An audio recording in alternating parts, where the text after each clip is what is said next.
Yes, sir. We at this once again. Um, what it is, my fellow simpletons and degenerates. Here I is one more time. Uh, Going a little later than usual. Usually I come in like 8:20, 8:30 for the 8:30 show. Today was a little challenging. Because there's opportunity all around, and because I got caught up making some trades, and I wanted them to kind of execute, and I also had to I can only do so much, and since I'm trading in on Webull and Charles Schwab and Robin Hood, it just I got all these trades going at the same time, and I had to make sure that I closed the ones that I could close, as well as I to see if some had actually executed or not, because I don't like to chase. So in any case, I had to put some good till closing on some tickers on. Um, and so, anyways, we're doing it live. We're doing it live, and here I is, my fellow simpletons and degenerates. One more time, the street is telling us we're not good enough. Retail, that is, the street's telling us that we should not be trading. We should leave it to the professionals, and we should pay them a hefty amount, so that because they're smarter than us, they should definitely take our money into their hands and do whatever they want. And whether they make money or not for you, you're gonna pay them, right? So that's what they're telling us, and I'm just laughing.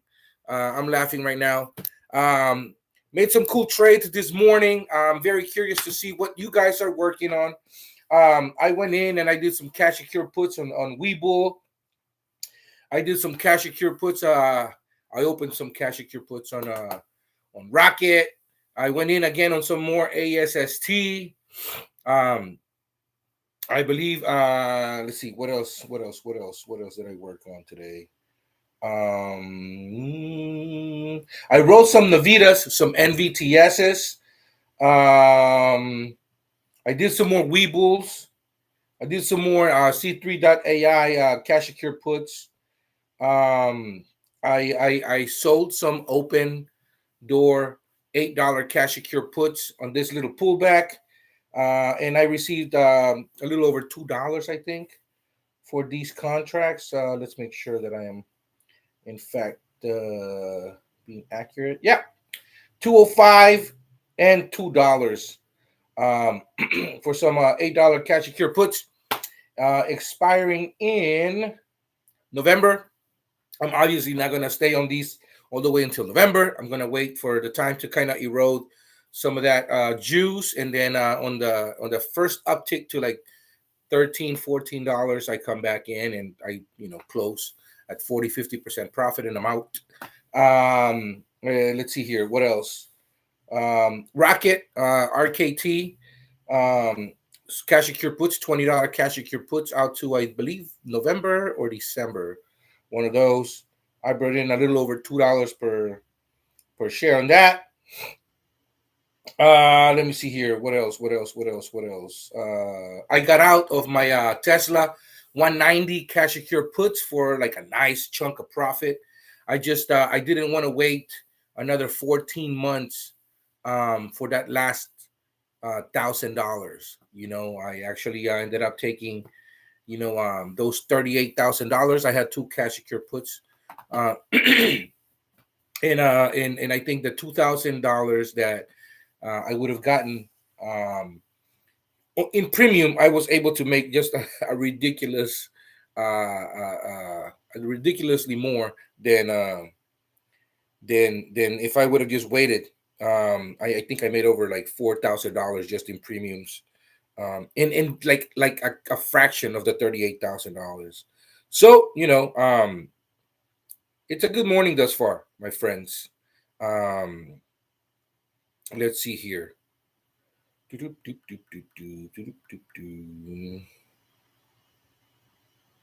me see.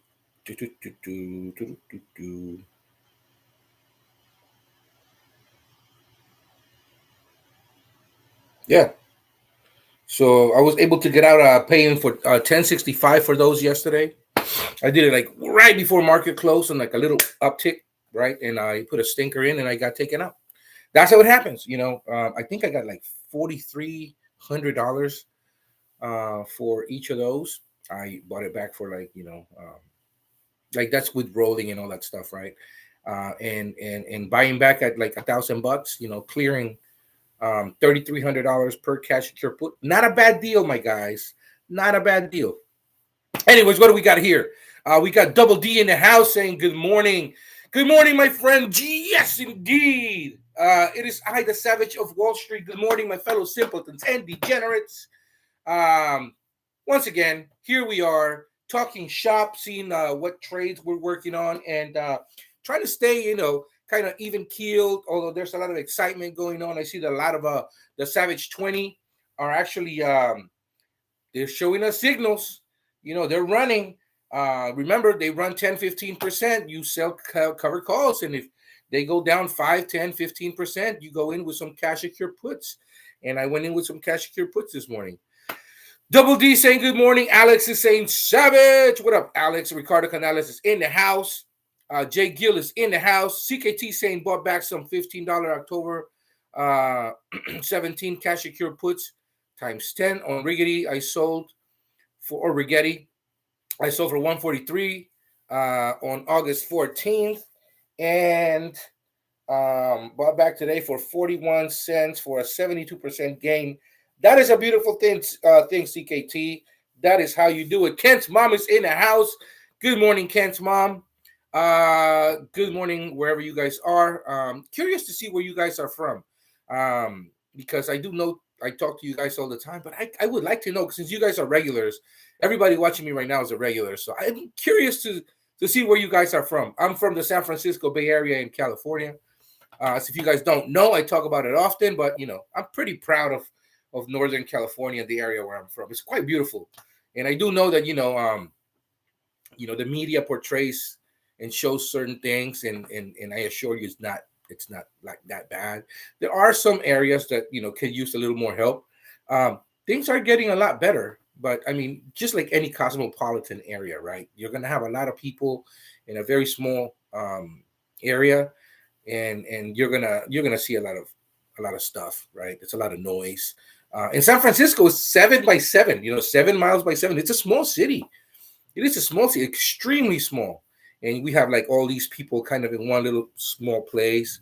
And then you take mental illness into the equation. It's just, but, but it is extremely beautiful. Yes, it's expensive, but it's kind of a premium, right, to live in such a beautiful place. Anyways, that's where I'm from, guys. Jude is in the house. Good morning, Hector. Kilua Dre saying good morning, Unk. What it is up, my dude? CKT, 2 hours south of Chicago, near University of Illinois. Originally from a small town near St. Louis on the Illinois side. That's what's up. You know what, CKT? I was actually looking at the University of Illinois Champaign when I was doing my little college rounds, right? And I was thinking they sent me some stuff.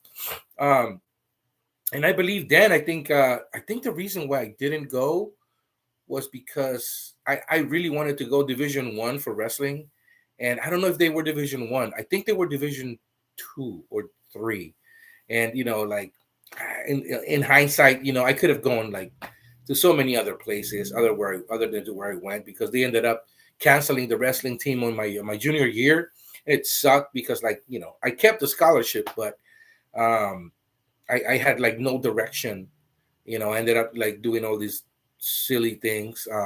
You're young, right? I actually ended up doing the same thing that most college, fresh or juniors would do, which is like, act out, get silly, drink a little too much, party too much, and then I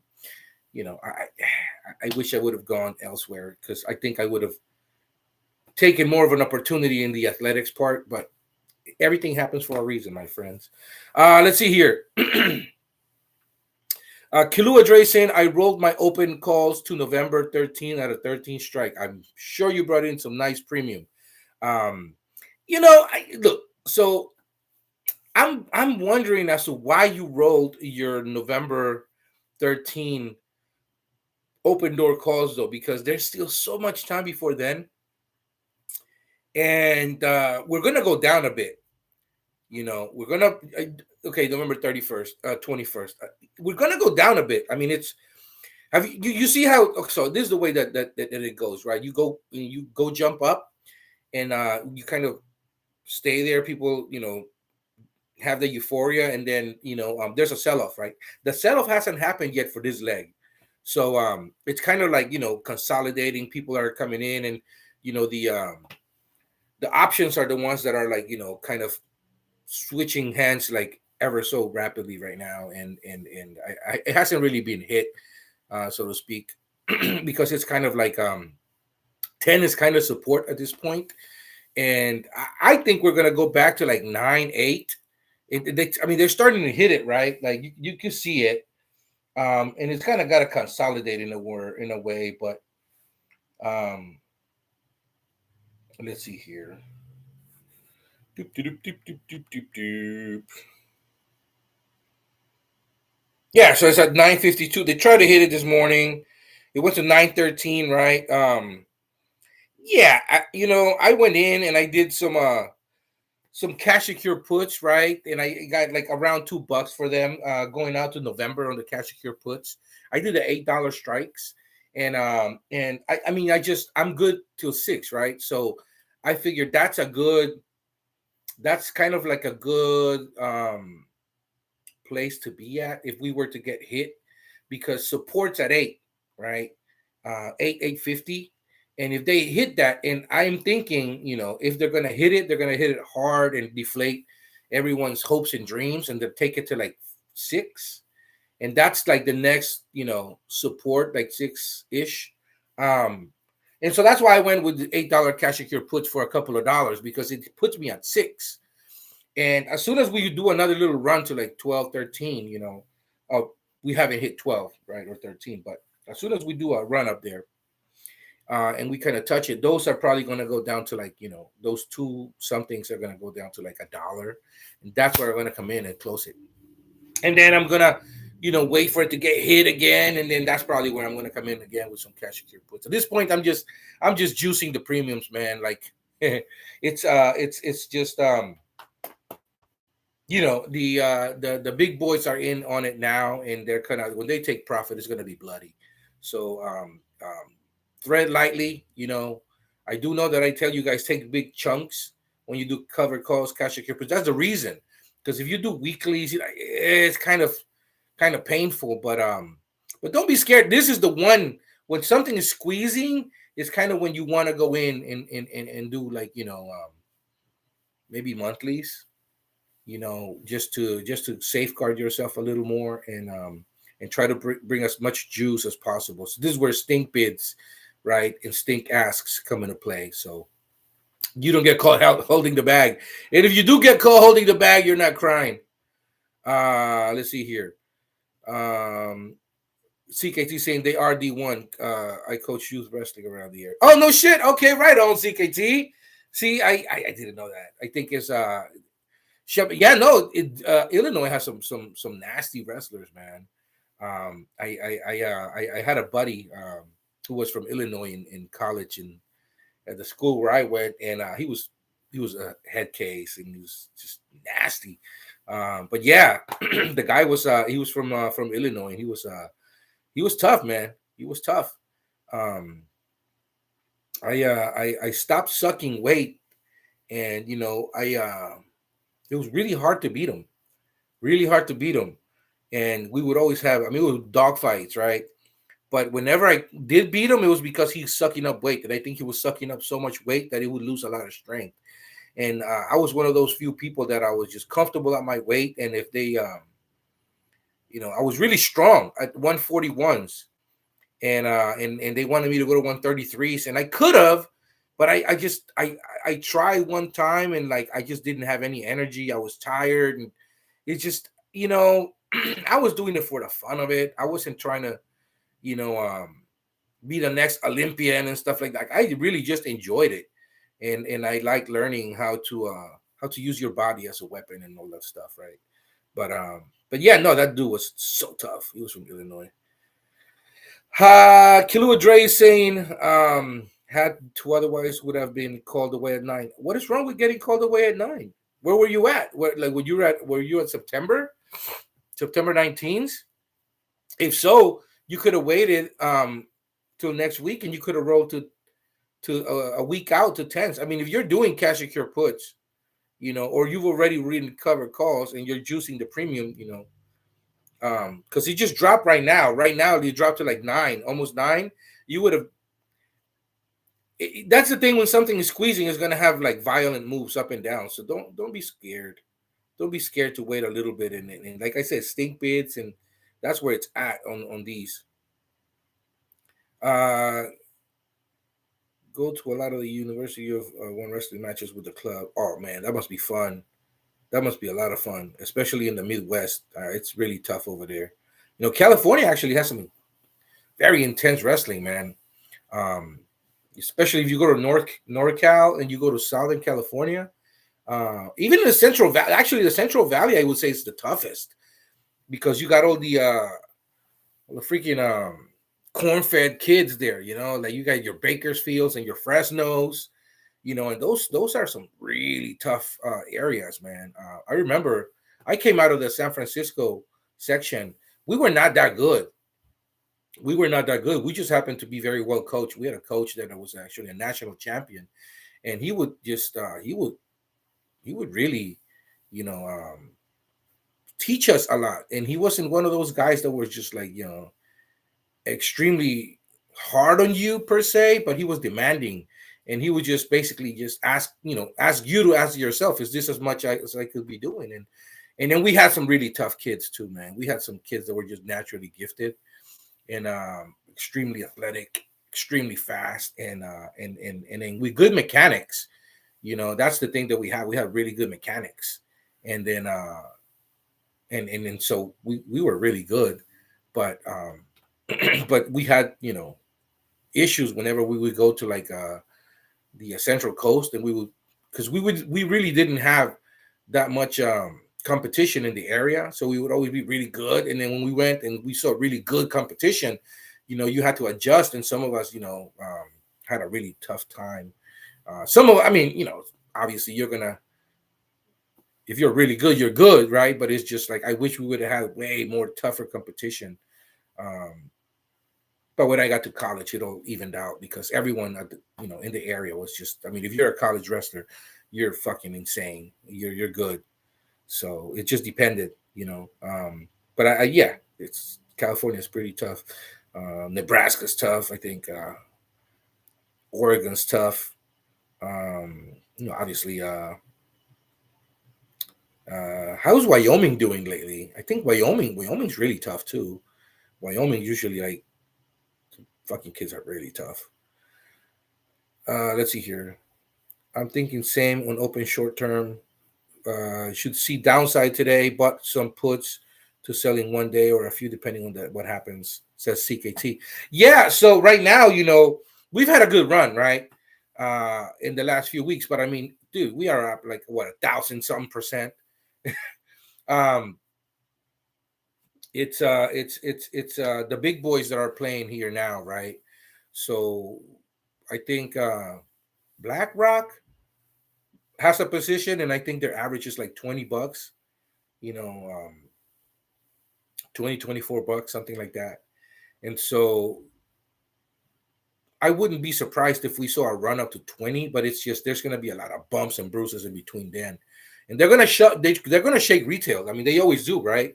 And they deflate you, and then I don't know, they may cut their losses and go to 15 or something like that. But at this point, look, I'm not saying that open can't go to 20, 25, 30 on some short squeeze type of situation, but be careful, guys. Right now, it's just, we had a good run. Remember, I told you guys, the time to get in was when I was pounding the table and it was 60, 70 cents a share, and I was begging people to go in. People were like, what type of cash secure put should I was like, just fucking buy the damn stock. Like, don't look at cash secure puts. Like, the last time I said cash secure puts on open was like to go in heavy was like $1. I was like, you could do $1 cash secure puts, bring in 15-20 cents per contract, which would have been 15-20%, right? And then you would have gotten placed those shares. And you would have gone in at 75-80 cents a share. Um, you would be making money right now, right? But I mean, some serious money. Um, right now, it's kind of ran. So I mean, can it go to 15-20? Like I said, yeah, it can, but it still has to get hit. They got to deflate people's hopes and dreams, and I think 10 is kind of support-ish, but I mean they've already knocked it down from 10. It's now closer to 9, right? So don't be scared if it goes to 8, even 7. I would look at cash secure puts then, right? Do cash secure puts, do sixes, fives out a couple of months, bring in a large premium, and then if it keeps getting hit, you're kind of safe, right? And once it goes back up, right? Those puts are gonna shrink really quickly, and that's when you can take your exit. But I wouldn't hold till expire at this point, you know. Cindy B's in the house saying, "Hey, Savage." Cindy B saying, "Ion Q's leaking sweet." I told you guys about Ion Q, man. Ion Q, it's a moneymaker, and right now I think I started to talk about Ion Q when it was like 15, $16. Right now it's what, 40. Yeah, no, Ion Q is a moneymaker. It's 54. Jesus Christ. Yeah, exactly. Yeah. It's yeah, that's a big jump today. It's up 15%, up $7. So yeah, I mean, I told you guys, Ion Q, man, good company. It's just, I don't know why it was a 15, 14. There's always these journals that are writing, hit pieces, right? Against small companies that are good, and they have a vested interest because they have bought puts, and I don't know why it's legal, right? But they actually do let these companies go in and write hit pieces against a company that's especially a mid cap, small cap stock, um, and they make them struggle. They hit them, and people get freaked out. They don't really do their research as they should, and then just go off of like some headline and automatically assume because of the company's getting sued.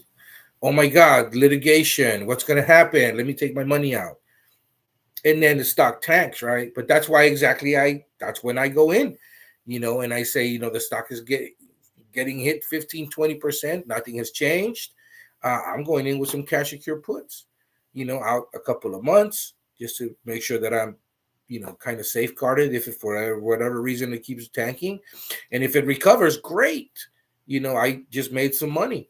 But I buy back my cash secure puts for like a fraction, and then see where my other entrance is. And if not, then thank you so much for the money. There's always another stock. That's how we do it, man. Let's see here. Hector retracted his message. Cindy B, hey Savage. Oh yeah. CKT saying played soccer through college, didn't want to cut the weight anymore after high school. Got into martial arts, BJJ. Where wrestling really helped with competition. Now I coach on the side, which is a blast. Yeah, I imagine so, man. I am trying to get my kids into BJJ, but right now they really like soccer. My daughter's really interested in jiu-jitsu. So I told her, maybe after this season, when she has a couple of months before, spring, because that's when the other soccer season starts. Um, then we'll probably do some BJJ and have her. I kind of train with her, like, even like when we go out and play soccer and stuff like that. I tell her, kind of squat like this, like you're taking a dump in the woods, right? And it helps her with soccer because she loves the defense. So then I tell her kind of to like use, bend her knees whenever she's defending, because that way she's not straightening out her leg, and she could move, both her legs really quickly in and out, especially if she's got some weight in there. And in the case they bump her, she's got a good low center of gravity to hold her, and she can't just go back. and she doesn't get punked easily, right? So it's a lot of wrestling is great, and you're incorporated to so many different other sports, man. It gives you a really good base, especially with BJJ. I trained a little bit a few years ago, but I was gassing, dude. Like the first week, 2 weeks, it was just I was gassing so badly. And we have a BJJ school, actually a couple of them here in the San Francisco Bay Area, and then I ended up getting really busy with work, and I was just paying, a monthly fee for nothing, and I just ended up, going once a month or something like that, and then I stopped. I should have kept going, man. It was a lot of fun, but sometimes when you have kids, it's really hard because you gotta kind of, if you have free time, you kind of want to spend it with them. Ricardo Canales saying Indiana is tough. Indiana is tough. Yes. CKC saying Big Ten wrestling is huge. Michigan, Minnesota, Penn, Indiana, tons of tough wrestlers. You know what, man? I saw oh God, this guy who's a wrestler now, but with WWE, he was for Minnesota. He was a heavyweight. He was fucking nasty. Brock Lesnar.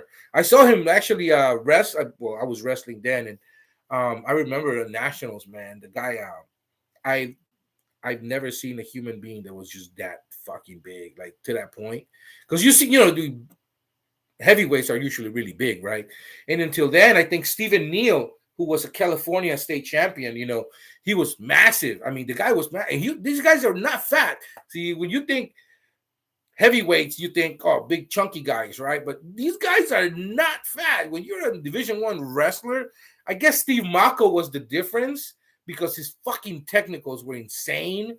But but Brock Lesnar was like a human anvil, like this dude is built like a fucking, like one of those big silverback gorillas that you see like in the National Geographic videos where like you could just tell like there is no fat on this guy, and it's like they just grab trees and just move them. Like that's how Brock Lesnar was, man. This guy was just a beast. He still is, actually. James is saying ahoy, lucky number 9. Ricardo is saying CKT, you're right. Jude is in the house. Jude K, good morning, Savage and all. Tom Kaufman is in the house. How's the back? I had to get an MRI yesterday. Back issue suck. Yeah, my back. It's weird because I'm going to like physical therapy, and my issue was that I guess my back had kind of whatever issue was, it had creeped up to like the lower butt, the left side, and my knee, behind my knee, and I was having like this really weird cramp type of thing, where it felt like I was getting a cramp or like just this pressure, and then it would feel like I was about to get like a major cramp, and it's just like just that pain, and then this chiropractor started like massaging. He said, well, this pain comes from here to here, and he's like massaging inside my inner thigh, and it really hurts because he was doing the elbow thing, and he's like, you got to separate these muscles or whatnot, and then he went to like the back of the calf area, and like he was doing like I don't know what he was doing, but now I have this pain on top of my left foot, like the top foot area. It's just painful, man. It feels like I got burnt or like I got hit and it's sore. I don't know how to explain it, but that's been happening ever since that guy did. I think it's a nerve issue. I think it's a nerve, man. I think I'm gonna go for an MRI. I think next week, and then they'll be able to see, what happened. But I mean, I'm walking around. I'm stretching. I'm doing my exercises, and I'm trying to stay positive. It's not nearly as bad as it was when it had, happened, at the beginning. Like I think the first week or two were terrible. I couldn't even sleep the first week, man, because anywhere I turned, to the left, right, on my back, on my tummy, it just didn't matter. It was this constant pain. And the thing is, it's not even like a sharp, 10 from 1 to a 10, like 10 being the worst.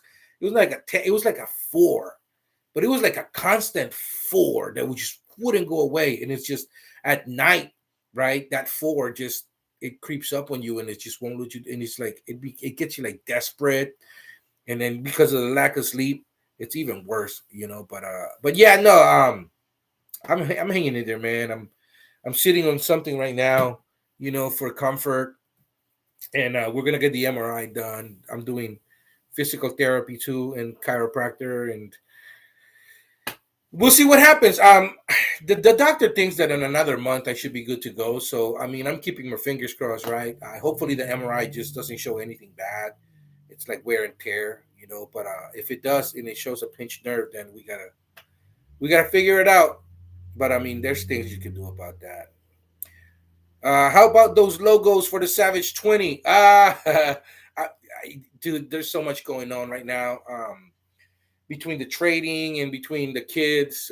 My daughter had practice yesterday, um, and then when I come home, I gotta do homework with my sons, and my wife. She kind of does the same thing, but she's working full time now. She went back to work because I got injured, and she said, I'm not gonna go and overwork you because the last thing I need is for you to get hurt. We're not hurting for money, but at the same time, she's like, I can't just have you working 16-hour days all the time because you got to be around, and I don't want you to get hurt, and like she's being a wife, and she's like, I'm just gonna go back to work. So she has an MBA, so she sent out a few resumes, and like fucking within a week she was hired, and they gave her they gave her a promotion and a raise on the third day because they were like, you really know what the fuck you're doing. So it's like it's hilarious. But yeah, so yeah, man, I haven't had time to get through the Savage 20 little logos, but I'm working on it, and also I have to look for something that makes sense, right?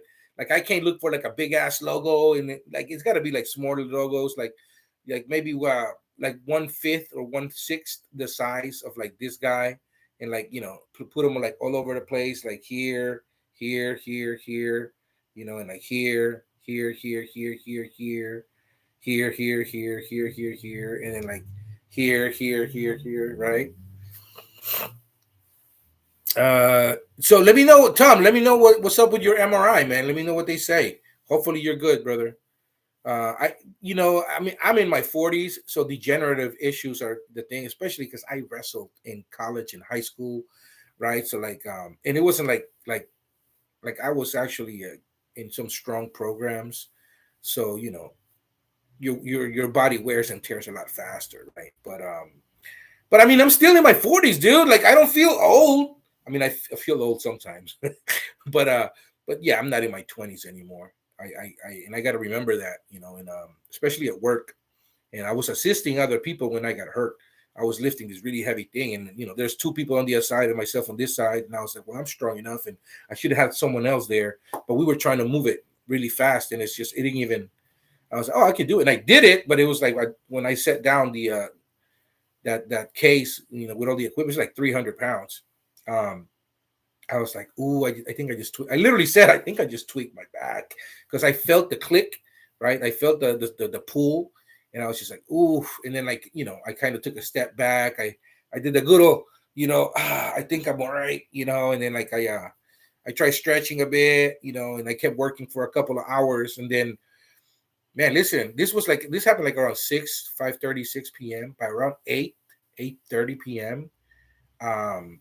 It was hard to walk, and at 9:30 that's when I said, yeah, I gotta go. I can't keep going, because that's when I was starting to feel my butt and behind my knee, I like right in the middle behind the knee. I was feeling like a I don't know how to explain it, man. um it's like a it was not a sharp pain, but it was like a slight pull, and it was painful, kind of like it wasn't sharp, but it was definitely painful, and like when you get electrocuted. That's the best way I can put it. That's how it felt, like that type of sensation in the back of the knee.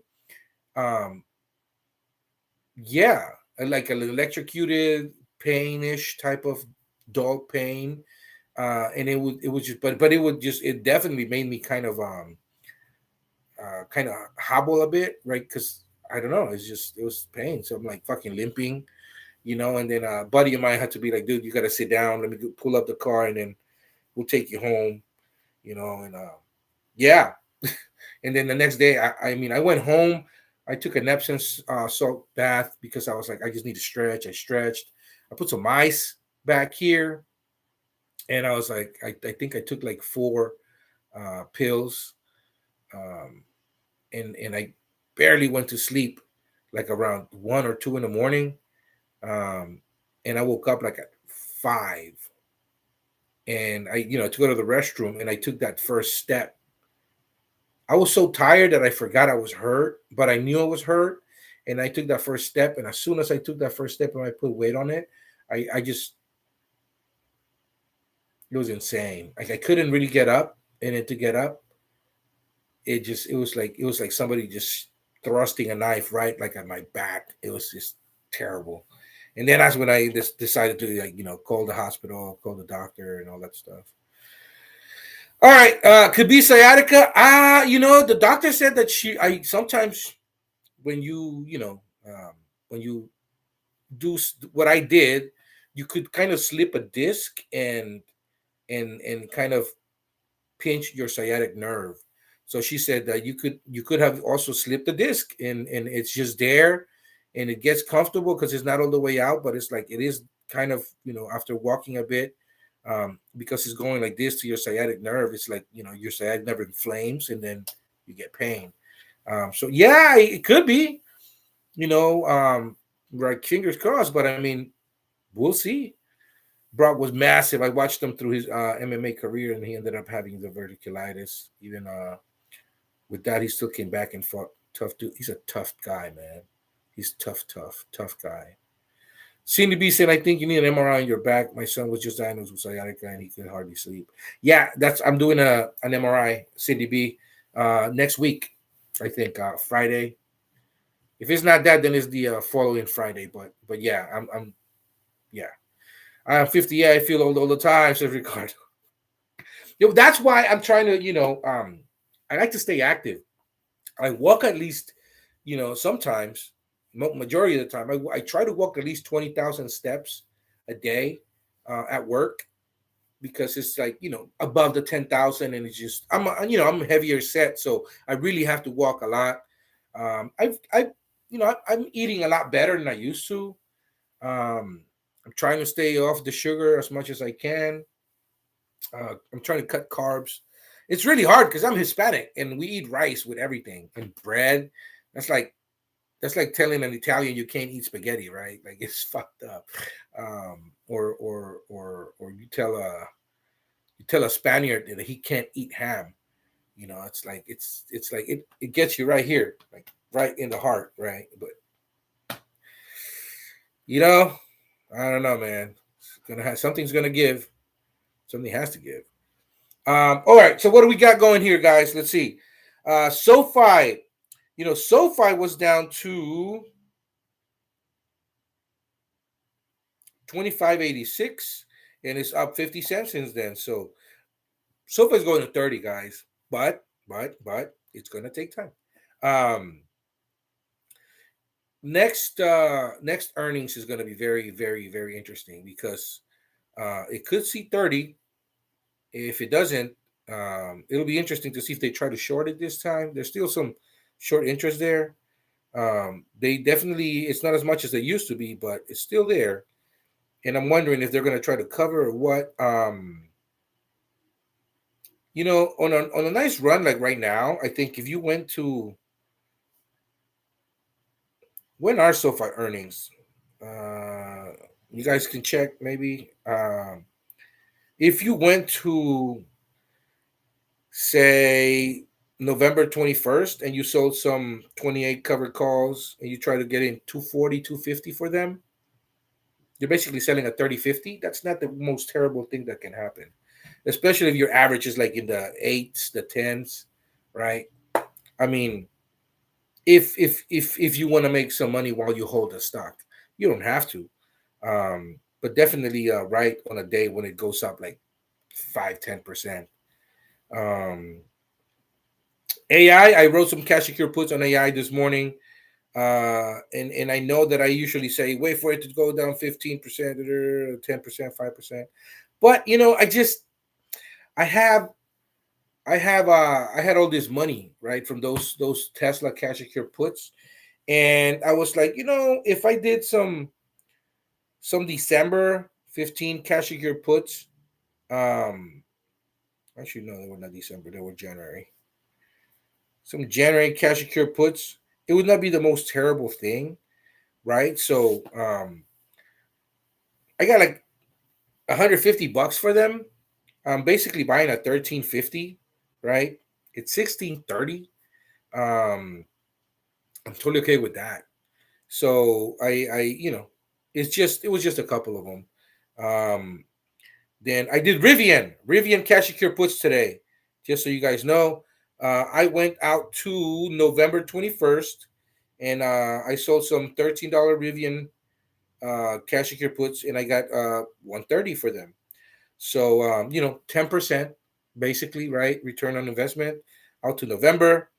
And stock is at 13.12. I'm essentially buying them at 11.70, right?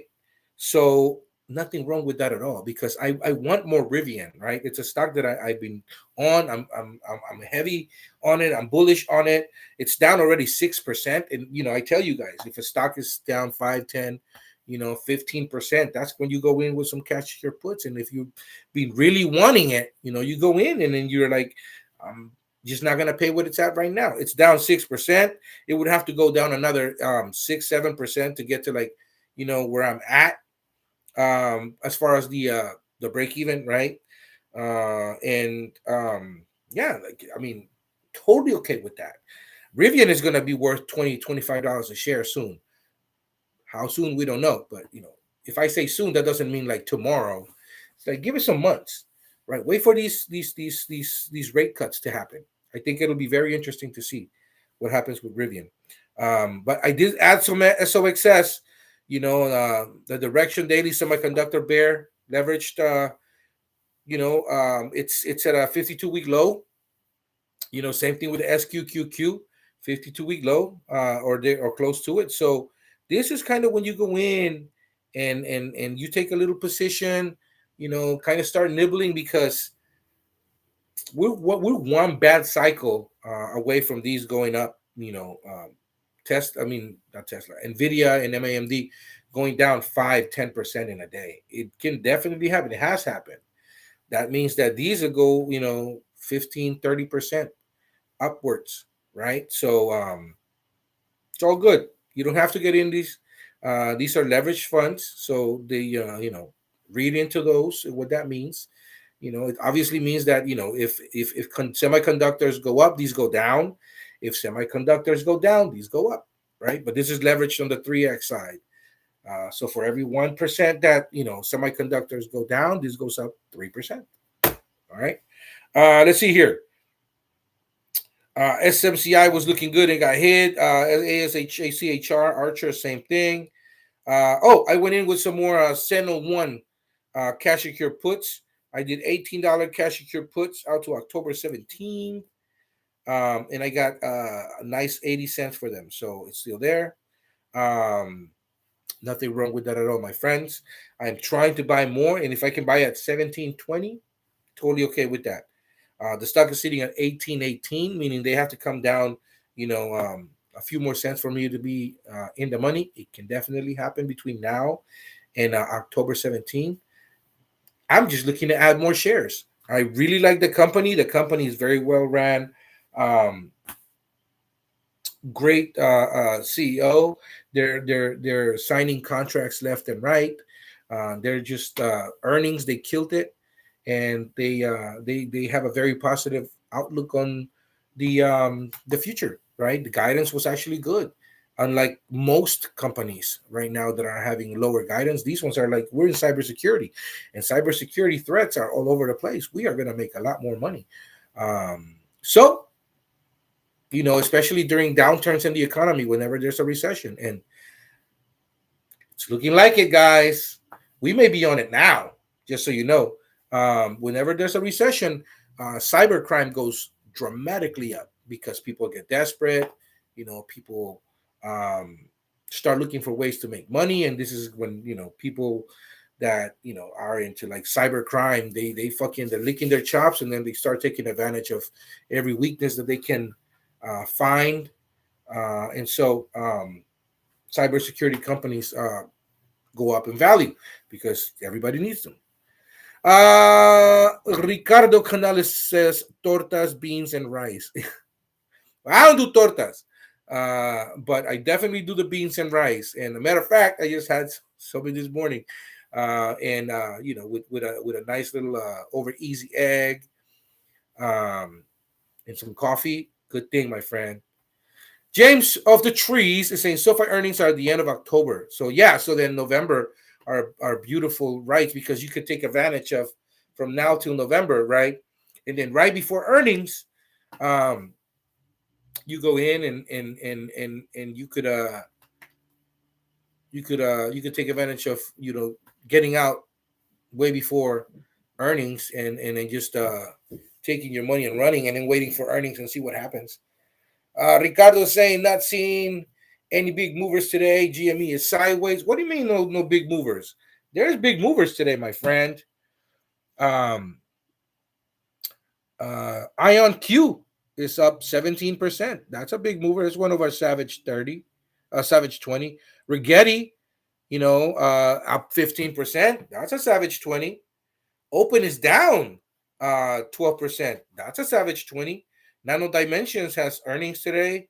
That's a Savage 20. Um, let's see here. TerraWolf was actually doing well today. Let's see, it was up like 5%, right? And like 4%. But yeah, no, I have some covered calls on TerraWolf, some $12 Novembers, and they're looking nice right now. I may actually go with some cash secure puts. If it gets hit to the point where it goes to $10 or 9 something again, I'm gonna go in with some $10 cash secure puts out to like November and try to bring in like at least 10% of my return on investment, maybe a little more. So keeping an eye on that. Let's see. QUBT, not an incredible mover, not like 10-15%, but it was up 8%. It's down a little bit, and it's down. It's up 7.5% right now. Let's see. I think Serve Robotics was up 13% this morning. You could have definitely written some covered calls. I sold some this morning and going out to November. Sorry, December. Um, the $14 covered calls brought me in like $2. So I mean, dude, why not? So yeah, no, that was moving a bit this morning. Let's see here. What other ones were moving this morning? NVTS was up 7% this morning, and now it's down. I rolled my NVTSs, uh, and I made some premium money. And look at that, I did it like at the top, like right at 7 a.m. 6:50. And yep, sure enough, it's now down. It was up to like 6.50 a share. Now it's down to 6.19 a share. So, I just wanted a little more premium. That's it. I was like, you know what? I'm okay bringing. I already brought in some nice chunk of change, but let me get a little more. Let me get another $60. For my cash secure puts. I had $7 cash secure puts and $8 cash secure puts, and I rolled them to like the same strike, and I just brought in more money. There's nothing wrong with that at all. You know. Let's see here. Webull. Webull is down like 3%. So cash secure puts, like I told you guys, I did some $15 cash secure puts out till January. Um, so easy money. Let's see here. QuantumScape was up like 3.5, 4%. There, I mean, you know, there's some movers, man. It's just like what type of movement are you talking about? Like, are we talking 2025, like 50%, like it's been happening with open? Like, you're not going to see that every day. But there's definitely some movers. It's just, you got to keep your eyes peeled, man. And let's see here.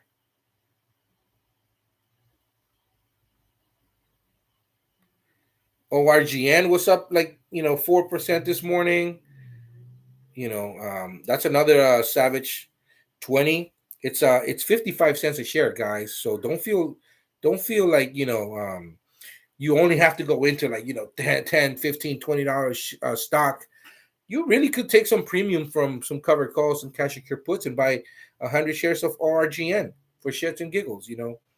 That's how you do it. You go into like companies that have been hit, and then they're undervalued at this point, and they have pretty big upside. And don't go in extremely heavy, but use your premium. Big 100 shares here, 100 shares there, and then next thing you know, you have 12, 1,500 shares of that company. And guess what? If it happens to run up, 10, 25 cents, you'll definitely see it. And then you add some more if you want, or see how it keeps moving. And just that's how you use your premium money. You buy more stock, or you pay down bills. Pay your mortgage, pay your rent. I tell you guys all the time. Um, let's see here. Karen D's in the house. Ricardo Canales says, "Let's get the dough," says Juan Velasquez. Good morning, happy Friday. Happy Friday, my friend. Yes, let's get that dough. Ricardo, IONQ. IONQ. IONQ. Not INQ. IONQ. IONQ. That's the ticker. Karen is saying hi everyone. Do you follow a tier? A tier. That sounds like isn't that like a Nordic god or something like that? I may have seen it at some point. A tier pharma. You know what? I may have seen it at some point. Um, it engages in the discovery and development of medicines based on novel biological pathways as part of pipeline. You know what? I may have seen it. It's I don't know why I didn't go in, or why. Well, I mean, there's so many companies, man. I probably was looking at something else, but I think it rings a bell. I don't know. QSI is down 1.25%. It's $1.18 a share. Don't be afraid to go in. You took some premium from open, or from you know some covered calls you wrote on SoFi or whatnot. Buy 100 shares of Quantum Psi. It's QSI, the ticker. And sit on them. You don't have to do nothing. This is when you fold your arms. Um, let some rate cuts happen. See what happens, right? Smart Rent. Smart Rent is 142 a share right now. You miss open, cool. Smart Rent would not be terrible. Sell some cash secure puts. We sell some covered calls. Bring in that premium. Buy 100 shares of Smart Rent. SMRT. I'm sure you've done dumber things in the past. Ricardo Canales saying building on those on those others, putting together cash. Yeah, no, that's how you do it, man. You sit on cash secure puts. Sitting on cash is a beautiful thing. And if you put those shares into your account, then you wait for a day that you go up 10, 15%, sell some covered calls, bring in more money. Savage, comment on the market expectations regarding interest rate cuts. Half a point expected versus looming inflationary issues and no cuts. How will the market react? Well, see, there's the thing, right? Everything is telling us that there's going to be a rate cut. Everyone's got like 50 basis points, 50 basis points. It was supposed to be 25, but you got to take into account the fact that if we do 50 basis points, then what does that mean? That means that there is no rate cut in October. Or does that mean that there's a 50 basis point and then another 50 basis point in October and then nothing? Or it just, the fact that the Fed is still thinking about cutting rates, and how to cut rates based on the data that they've received, because unemployment is up to the tune of like the same numbers they saw in 2021. I think that because of what I've seen in the data, we're looking closer to 2008. What happened then, right? um so I think we're gonna get 50 basis points, and I think we may get 25. We may get three more rate cuts. I think we're gonna get a 50, 25, 25 for a whole point in the year. Um, but I would not be surprised, is just based on the data.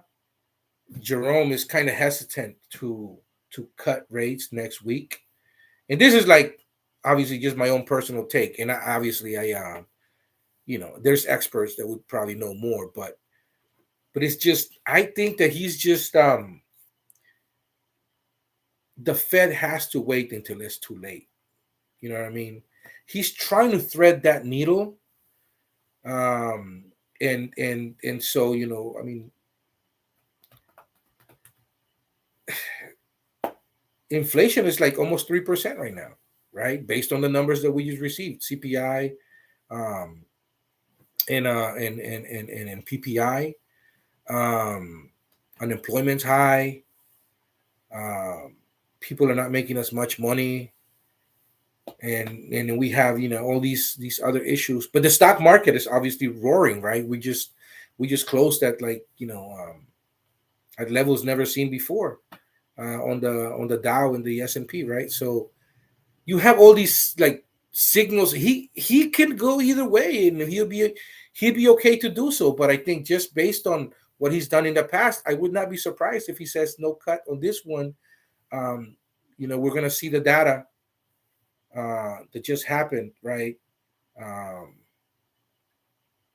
this happening now in September, and then in October, based on where we are now, and I think that because they're gonna really start seeing the tariffs hit, um, they're gonna say, okay, well, based on the data that we have, and then Trump is gonna go fucking ape shit and try to get him fired. But I think that's where we're gonna see a 50 basis point cut in October, and we may see 50 in November, and 25 in December.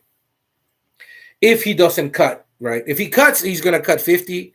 I don't see him cutting 25, but I wouldn't be surprised if he does. And then he says, based on all the data we received, it would be not wise to cut 50, but 25 points.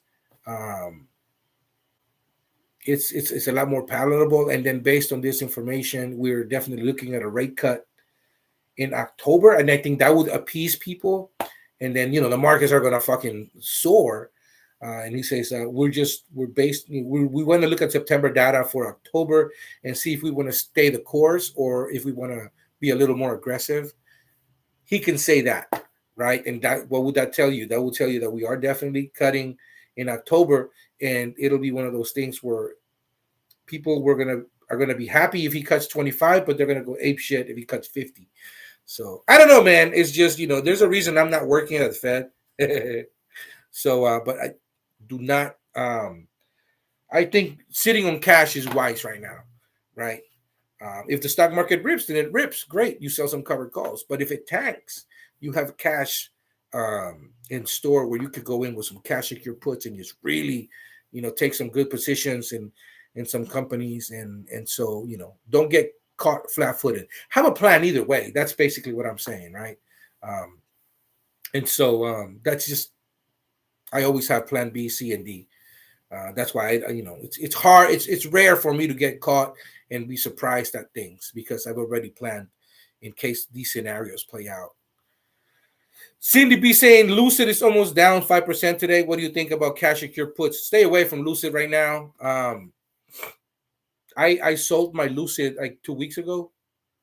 I knew they were gonna do a reverse split. I sold like for 215 or 210, something like that. I took a loss, although I had made some money via cash secure puts and via cover calls. Still took a loss, and so I just took that money, to do cash secure puts um, on other companies and start kind of mitigating But Lucid, right now I'm stay away from it. See how things unfold. See what the management does. There's a lot of money in it still, right? And they're not a terrible company. I did it mainly because I wanted it to um, harvest some tax losses, and I was like, I looked at candidates which I had to sell, and I was like, there's not really much I want to sell, you know. And then based on the amount of money that I'm bringing in, I don't want to pay taxes on all this, right? So I figured I'm just gonna take a loss here, just pull the plug now before the reverse split, because I knew once it reverse split, it was gonna go down. And it did. It went down to like I don't think 16, $15, right? So and now it's kind of recovered a bit and it's coming down, and so it's really hard to say with it now. But like I said, I'm staying away from it. I have to anyways because I sold a couple of weeks ago. I can't go in until like the 31st day for tax purposes, right? Otherwise, I can't use it as, to harvest my tax losses or as a tax loss harvest. So I'm kind of waiting, but yeah, stay away from it. See how it works and reacts to the market. Wait for a rate cuts. I think that's going to be a big deal. Let's see what happens with the rate cuts. Um, I mean, it's down 5% today. Wait for it to get down to 10. If it goes down to 10%, where is it at right now? Um, let's see. Okay, so it's 1892 down 15%. Mm,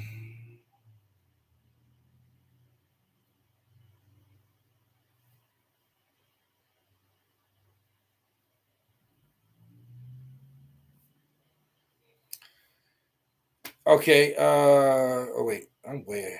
No wonder.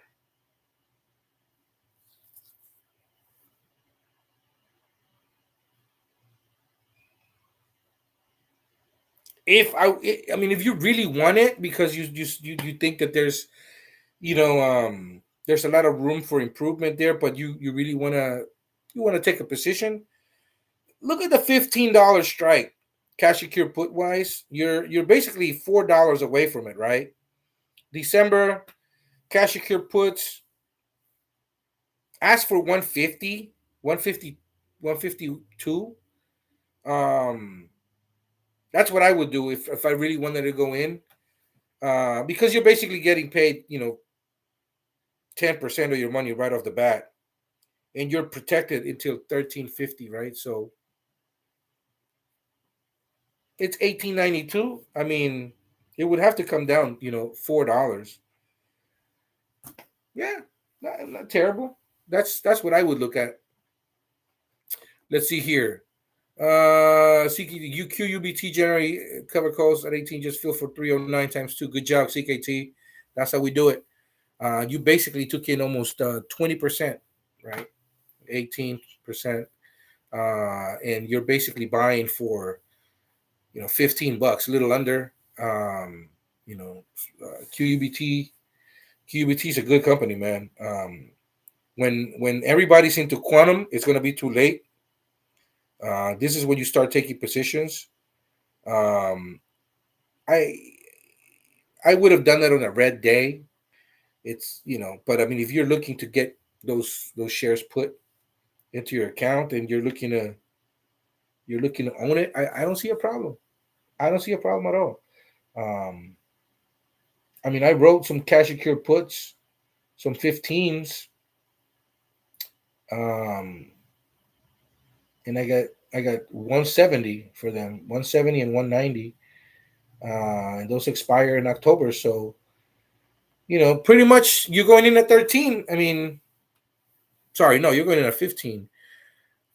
I mean, not terrible, dude. Like, honestly, it's just you're trying to own the stock. I don't see a problem with that. It's a good company. 25 basis point reduction for sure. The market is hoping for 50. I don't think we'll get it. Yeah, I don't think so too. I think 25 would be, if he was to cut, that would be like the palatable one.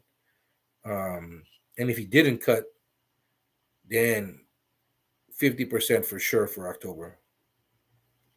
Bobby saying his term is complete next year during midterms. Trump has to get his way this year, or it'll be even harder during midterm election rally. Yeah, that's exactly it. And Jerome doesn't care. That's the thing. Jerome is the one person on earth that just doesn't give a fuck. And you can't. I mean, he can't just remove him, right? So look at what happened with the board governor, right? She's still there. I mean, you could, if you can't do something, you just can't do it. Out of a whim, you just can't. It's not a political um it's not a political position, right? For a reason, and so I think Jerome Powell is the one person on earth that he just can't punk. Bobby saying Powell's term complete next year. Yeah, I know that. I just it'll be interesting to see what happens. I would be okay with either or, just because we're going into a downtrend, right? We're going into a downtrend, and at this point, whether it's 25 or 50, it's not going to matter. Everything is signaling, recession. We may be in it right now, based on the job numbers that we saw, right? That like 911,000 were actually were not created. And if you were to revise, every single month and add those numbers, it'll show you that we're very well like in a recession right now. If you take the interests rates and all that into account, and the unemployment, you take into account the how we are just yes, the market is frothy, yes, the market is roaring, but most people are unemployed right now, and losing their jobs. There's not many jobs being created. Companies are having a lot less of a forward, positive looking, you know, overview of the future, right? They're telling you that guidance is down. So everything's flashing that maybe in a recession right now. So this is why I'm sitting on cash. This is why I'm trying to do my best so that I can stay kind of cash heavy, because if we do have a nice downturn like I'm expecting, and just because I say we're entering or maybe in a downturn, it doesn't mean we're gonna go down 30%. That the market's gonna go to like 30,000. Like that's not how it happens. It's just you could be very well like in a bull run and have some bearish weeks, and then you could be in a bearish run like in a bear market and have some bullish weeks. It's that happens, but overall, the only thing propping up the fucking market right now is like really like just Nvda, Google, Microsoft, Amazon, and Apple. That's it. If those four companies show bad numbers, it's a wrap. So we'll see what happens, man. I just be prepared. Be prepared to lick. I'll be licking my chops right now, honestly. And I'll be prepared to enter some positions on some companies that I've been looking at. Let's see here. Those were cover calls on QUBT for today, not cash and pure puts. Oh shit. Okay, right on. Yes, good for you. Let's see here. January cover calls. I'm sorry, dude. At 18, just feel for 309. That's fucking beautiful. Yes, sir. That's beautiful, dude. You're getting taken out of 21. Oh, that's awesome, TKT. Yeah, my bad, dude. I misread you. Great right. I love that. That's a good right, man. You're good. You're good. That's a great right. You're getting taken out of 21 for your troubles. Oh, beautiful. Good right. And you just came up with $618. What? $618. You just made more money than most people make in a day, in hours right now. Some people make $309 a day, and you just made that times two. That's wonderful, dude. Miss Pony saying Europe, Netherlands. Good day to you all. What up, Miss Pony? Good seeing you. Thank you for watching. all the way from the Netherlands. Great soccer over there. I watch the World Cup every time, every chance I get. I may actually end up going to the World Cup and see one game or two. I'm gonna surprise my daughter and my son. They play soccer, right? And I think they would have a great time. But I still have to look at the games, how they're gonna happen and when they're gonna happen. But they're gonna use our stadium, Santa Clara, down here. So I'm very excited to go see a couple of games. And even if I have to go to like San Diego, maybe I think or LA, I think that would be some cool games to go watch. Let's see here. Open door prospects during a recession seem positive. People will sell if they lose their jobs. Yeah. So yes, they're sitting on a lot of uh, sitting on a lot of real estate right now too. They've been losing money. People ask where they're gonna get their money from. Because of the if you take gap into consideration, all this, they're actually losing money. Da da da da. Where's the money coming from? They're only making 9%. Blah blah blah, and all that's you can't cover through this and that. And look, just for shits and giggles, they spent $100,000 to buy a house. The house was listed at 120, right? And the reason that they make money is because they come in and then they fix the house as cheaply as possible and then they sell it, right? They keep the difference. Um, think of Open Door as like house flippers, like a digital house flipping company, right? But they do it in mass. Um,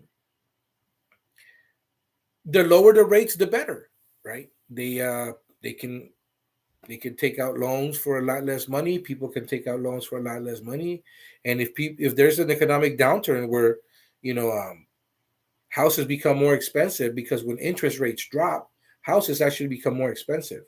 When interest rates go down or go up, houses become more affordable because interest rates are so high. People don't want to take out loans because it's a lot more expensive.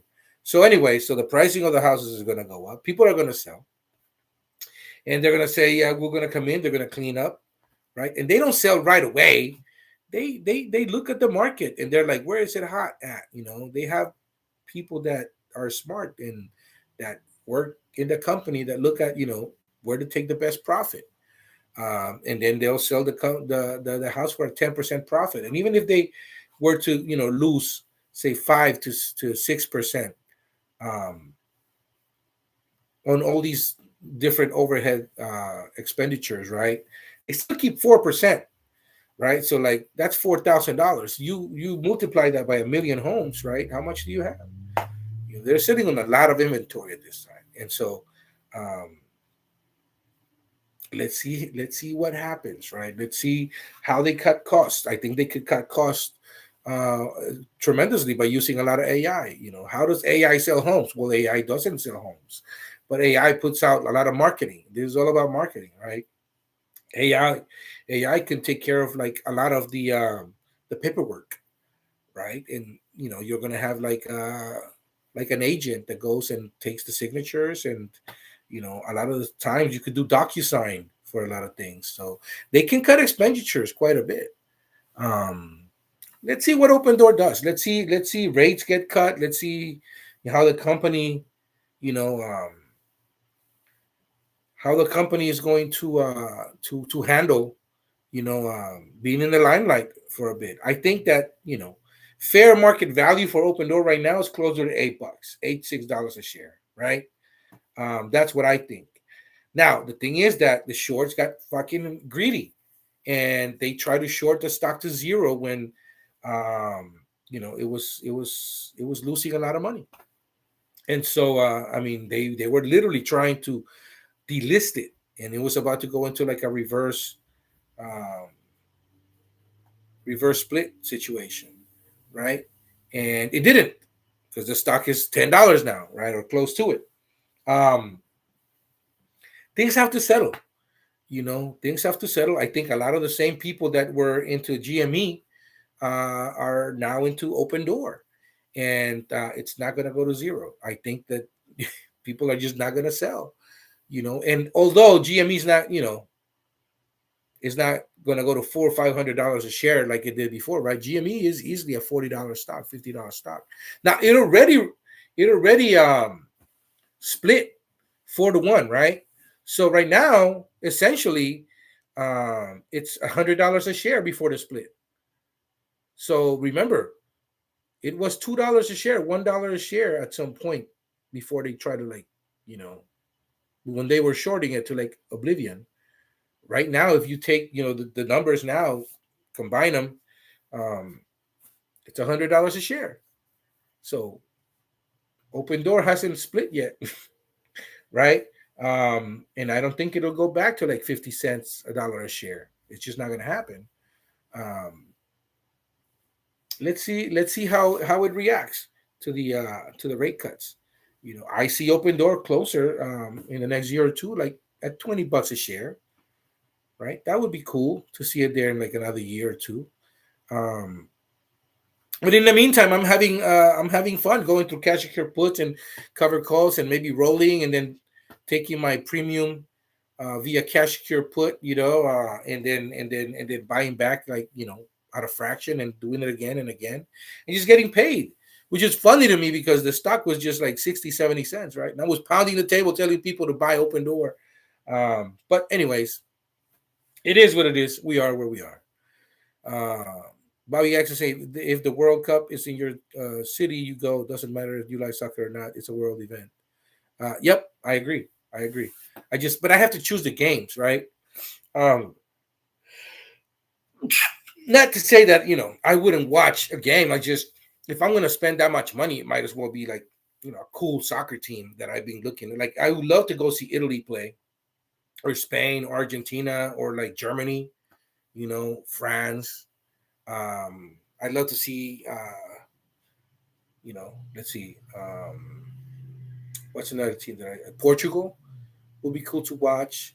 The Netherlands would be really great to watch. The Mechanical Orange, man. They always have, they just, man. I remember when I was a kid, my father would watch them, and one of my favorite players was actually playing for the Netherlands, and I didn't know.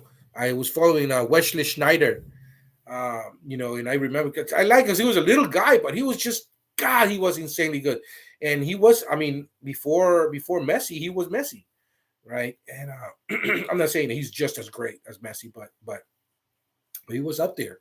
And I remember just watching him play, and a team full of just stars, and they would all default to him because he was a captain, and you could just tell that he was just the leader of that group, and like just watching them play was just a joy.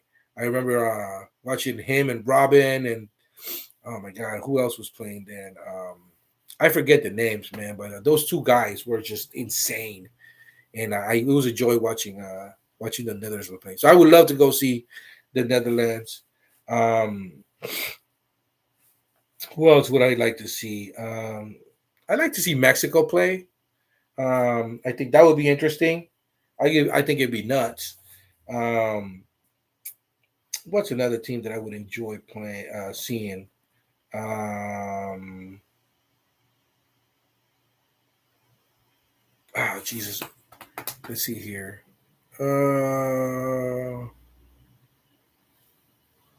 Uruguay would be cool to see. Um, and of course the U.S. Right? I'd love to go see the USA if we play here. It'd be nuts. Greetings from sunny Cincinnati, St. Jared. Jared's in the house. What's up, my dude? So, hey, I want to show you guys something, man. I think it's hilarious. The Wall Street Journal has something basically saying why you don't want to trade stocks like a member of Congress, right? And I just laughed. I literally did one of those laugh out louds when I saw that because it just reminded me of Jim Cramer a couple of weeks ago going in um, on TV and basically saying that he didn't want the retail trader to act as a portfolio manager. You're not a portfolio manager. Um, you're going to get hurt. Um, do not do not trade Nvda. Do not trade Microsoft or Google. You hold these forever, and you become rich. Basically, was his thesis, right? The thesis is that you hold because you don't know what you're doing. You're obviously ignorant, and only a portfolio manager can do this. And you're obviously going to have to pay them a fee, whether you make money or not. And so it just but it's justified because your stock would be more expensive, right? I thought it was hilarious, and now I see this um, by written by Jason Swig or Swige in the Wall Street Journal. While you don't want to trade stocks like a member of Congress, investors are chasing all kinds of crazy bets in today's bull market. And then we have, this guy on a treadmill, right? And you have all the tickers down here, QXRT, as even all these crazy companies I've never even heard of. And this guy seems to be going uphill in his little treadmill, so little extra exertion, right? The peak of a bull market and the bottom of a bear market have one thing in common. Buy and hold investing starts to feel like a waste of time. Just look at how many investors seem unsatisfied that stocks are merely setting record highs day after day. They want more and more and more, faster and faster. As the cartoonist Walt Kelly's character Pogo said back in 1970s, we have met the enemy and he is us. For some individual and professional investors, the fruitless pursuit of fantasy profits never stops, although it should. Sooner or later, the quest to get rich quick with rapid, risky trading ends in tears. So, because we are retail and we're chasing the same dream they're chasing, which is to make a profit, we're going to end up in tears. Never mind that these guys are selling covered calls and cash secure puts, this just the same as us, right? But we are the ones that are going to end up in tears, not them.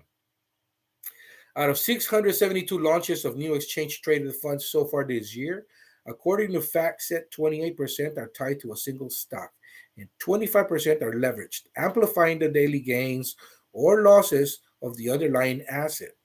Many of these ETFs multiply the ups and downs of tiny ultra risky stocks. At least three seek to double the daily gains or losses on cryptocurrencies, which are already convulsively volatile. Retail traders account for 50% of daily trading volume in zero-day options tied to the S&P 500, according to Mandy Zhu, head derivatives market intelligence at CBOE Global Markets. These options are contracts that allow buyers to bet on what stocks will do the same day. Many users hold them for only a few minutes or seconds. I love how they said that many buyers allow that allow buyers to bet on what stocks will do, not not investors or professionals. If you were a hedge fund manager, they'll say allow professionals to use uh, their expertise to see whether the market is going to be red or green on the day. But just the words that they use to me is hilarious because you're betting, right? They're investing. It's different. And again, I tell you guys, right? I stay away from zero date to expiry, right? Because that's just that really is gambling. I don't condone zero date till expiry. Um, I don't I don't even like people to go at market and um, get their stock. I say go through cash secure puts and I also say that first right is the most important one because it has to make you feel like a winner. There's two sides to a trade, right? Buying and selling, right? You have to be, if you're buying, um, the seller has to feel like a loser. If you're selling, the buyer has to feel like a loser, right? And you have to feel like a winner. That's why that first right is so key. And you want to get the most out of it, which is why I say go on red days. If you're going to do cash secure puts, wait for 10% down, 15%. And then go down one strike zone so that you can cover yourself even more during a downturn. For example, open door. I told you guys, I went in and I did $8 cash secure puts. I got $2 for them, a little more over. Um, Stock is at 950, right? The next strike zone is 9. Right after that is 8. I went down 2 strike zones because it's at 950, 10. I went to 9 and 8. So I'm 2 strike zones away from where it's at now, the stock. And I got $2. That's 25% of return on investment right off the bat, a little more. But let's just say 25%. So I'm getting 25% right off the bat, and I'm going 2 strike zones down. I'm protected, very protected. And if for whatever reasons the stock decides to be $6.50, $6 on that day, great. I got it at a price that I would not mind buying it at. And that's exactly why you get to choose your premium and your strike. That's kind of like the caveat, right, of being in charge of your portfolio. That's why I tell you guys, write cover calls on days that your stock runs 5, 10%, 15% out 1 or 2 months so that you can bring in a lot of premium. And don't, if your stock is at 13, don't sell 13s, sell 15s. If the stock's at 11, don't sell 11s, sell 12s, 13s. The stock's at 15, 17, sell 20s out in the future. So it's all premium. You're not in the money. You're selling all hopes and dreams, right? You can always roll. That's exactly why you're protected. And so, anyways, and I tell you guys, stay away from 0 day to the expiry, because you're gambling at that point. Yes, you can make money, but you also could lose money, and there is just a 50-50 chance. Right now, when the stock goes down 15-20% in a day, and you do cash secure puts, you're already ahead because the stock already went down 10, 15, 20%. The chances of it going down another 15-20% are really, really low. Not saying it can't happen. Of course, it can happen. But your chances, you mitigate the risk. And that's the point of investing. That's one of the main key points. It's like you want to mitigate risk. You want to safeguard your money as best as you can, right? Anyways, so this is exactly what these hedge funds do. Right? They sell ridiculous amounts of covered calls and cash secure puts every day. And they do butterflies, right? Iron condors and such. I don't like to constrict the premium. So I say the simpler the better. And cash secure puts bringing in 10, 15% of your return on investment to go out a month or a month and a half or 2 months. It's a great way to make money, because let's say that doesn't happen. You don't get put those shares. Well, you just made 10-15% of your cash within a month or two. That's like you just outdid the market right there. You outperformed the market. The S&P 500 on average is giving anywhere from like 10 to 15% every year. You just outperformed it. If you were to do another trade, okay, you go out another couple of months and you bring in another 15%, you just made 30%, right? You do 4 or 5 trades of those in a year. You just brought in 75%. Do you understand that? What bank is going to give you 75%? You would just outperform most trading outfits by bringing in 75%. So don't sell yourself short. Don't let these dumbasses tell you that, oh, you shouldn't be able to, especially fucking Congress. All right, Congress, are you serious? Have you seen how much Marjorie Taylor Greene was worth when she got into Congress? Have you seen how much she's worth now? Nancy Pelosi, have you seen how much she was worth when she came in and what she's now? Fucking Mitch McConnell. Mitch McConnell was worth like $200,000-$300,000. After like 20 years, the guy's worth like $400 million or something ridiculous. Like, how can you make that much fucking money by being a public servant? You can't. You have to cheat, and the way that they do it is by legally cheating, by finding out and insider trading what's going on, and they go in and do cover calls, or buy stock because they find out things a day in advance or 2 days in advance before things happen, and they make a killing. And for somebody to be as disingenuous to tell you that you don't want to trade stocks like a member of Congress, and you have some clown like fucking Jim Cramer telling you you should not be trading your own portfolio because you're not a portfolio manager. Stay away from trading. Buy the stock and hold it. You don't want to trade stocks. Like, you think these guys are not in cahoots, right? And everything is screaming we're frothy. Everything is screaming we're frothy. They want you to hold the bags. They don't want you to trade and do cover calls and cash your puts because they lose money. Their friends lose money. Okay, we don't want you to become a multi-millionaire like the members of Congress. That'd be ridiculous. You got to stay on the hamster wheel, man. You got to stay on the hamster wheel, and you have to work until you're fucking 60, 70, 80 years old. And by the time you're fucking dying and sickly and, you can retire. And then we'll give you like, a little bit of medicine so you fucking don't feel as bad before you die. And then you'll die. Thank you for your service. You're a great patriot. What the fuck? And you leave nothing to your family. That's insane to me, man.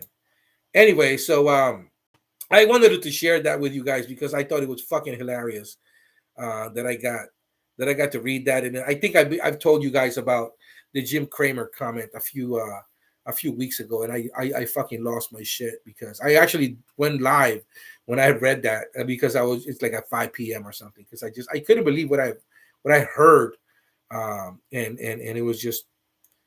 It's fucking stupid, man. These guys are stupid.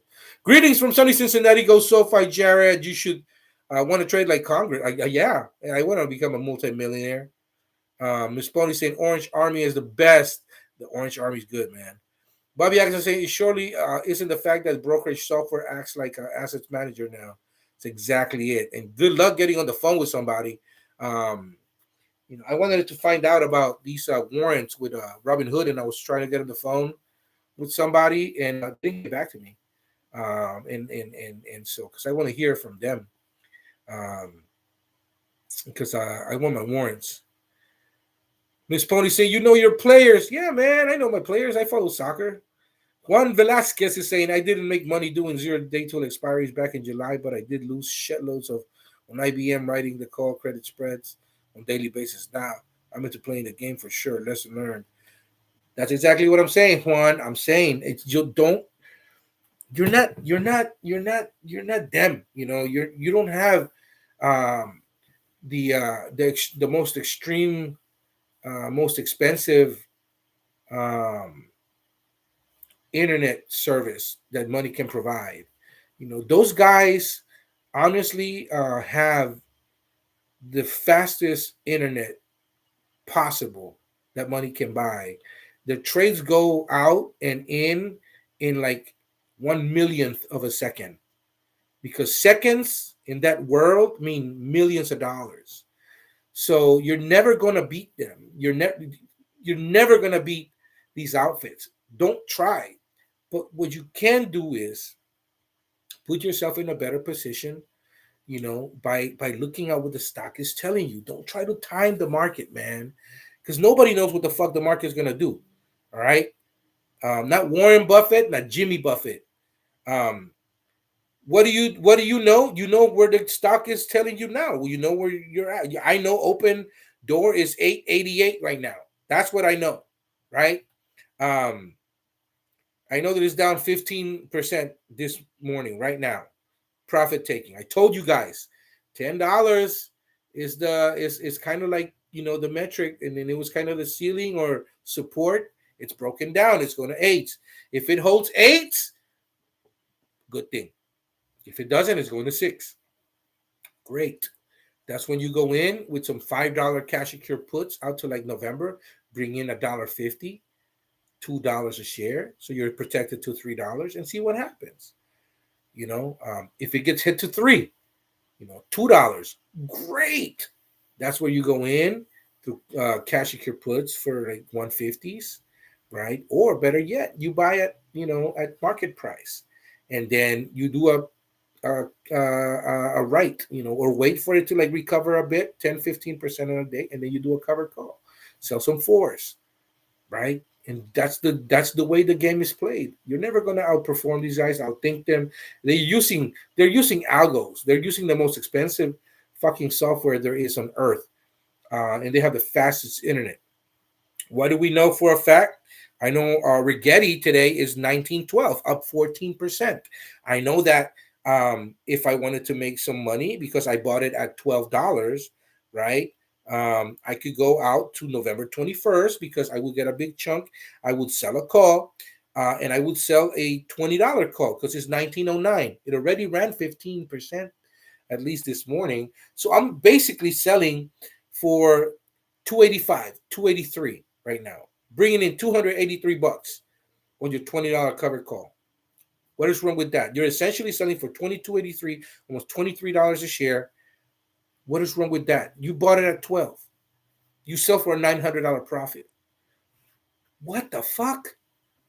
You outperformed it by 50%, over 50%. You're winning. Bulls make money, bears make money, pigs get slaughtered. Don't get caught oinking around, man. Don't get caught being a pig. There is opportunity out there. You just got to take it. Did you do some cash secure puts? Buy them back. Buy them back.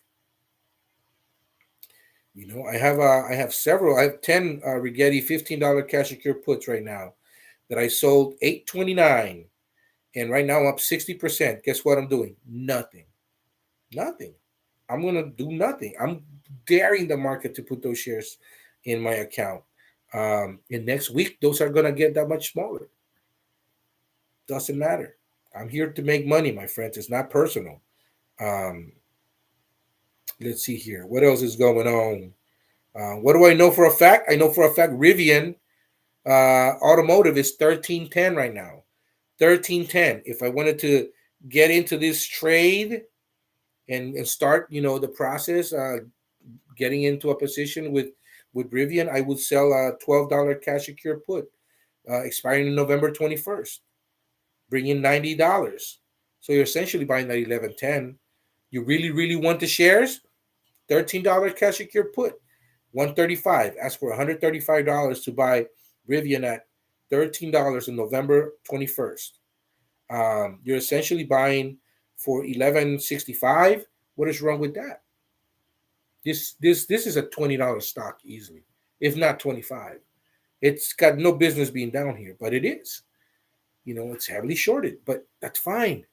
This is when we accumulate. This is when we make our mark. This is when we take, this is when you take your position and say, this is kind of where I want to play. This is where I want to make my money. Once the rates get cut, right?